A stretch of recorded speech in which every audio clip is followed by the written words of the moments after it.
Hello friends, welcome back. సరదాగా ఒక చిన్న ఐటమ్ చేసుకుందాము. సో నాలాంటి ఒక పెద్ద ఆయన మనోడు కాలేజీలో ఫైనల్ ఇయర్ చదువుతున్నాడు. క్లాస్మేట్స్ ఎవరో ఏడిపించారు. సో మనోడు వార్నింగ్ ఇవ్వడానికి వచ్చాడు. అయితే క్యాంపస్ చాలా పెద్దదనమాట. సో మనోడిని కుర్చీలో తోసుకొచ్చారు. ఆ తోసుకొచ్చిన అతనితో చెప్తున్నాడు, ఏది ఆ ఏడిపించిన అతని పిలువు, అయ్యా ఎవరని చెప్పమంటారు, ఫైనల్ ఇయర్ దాకా ఒక లెక్క, ఇక్కడి నుంచి ఒక లెక్క, తాత వచ్చాడని చెప్పు, వాడి తాత వచ్చాడని చెప్పు. సో అతను తీసుకురావడానికి వెళ్తున్నాడు. బ్యాక్గ్రౌండ్ లో సాంగ్ ప్లే అవుతుంది.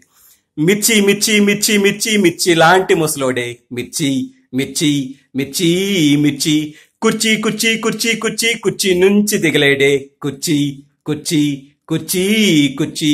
అరే ముసలోడంటే దేకట్లేదు ప్రపంచం, అయినా సరే ఆయాసపడుతూ ప్రయత్నం. హే వార్నింగ్ ఇస్తూ మార్నింగ్ చూస్తే విశేషం, అరే గుండెల చప్పుడు ఆగేదెప్పుడు ఎలా చెప్పగలం.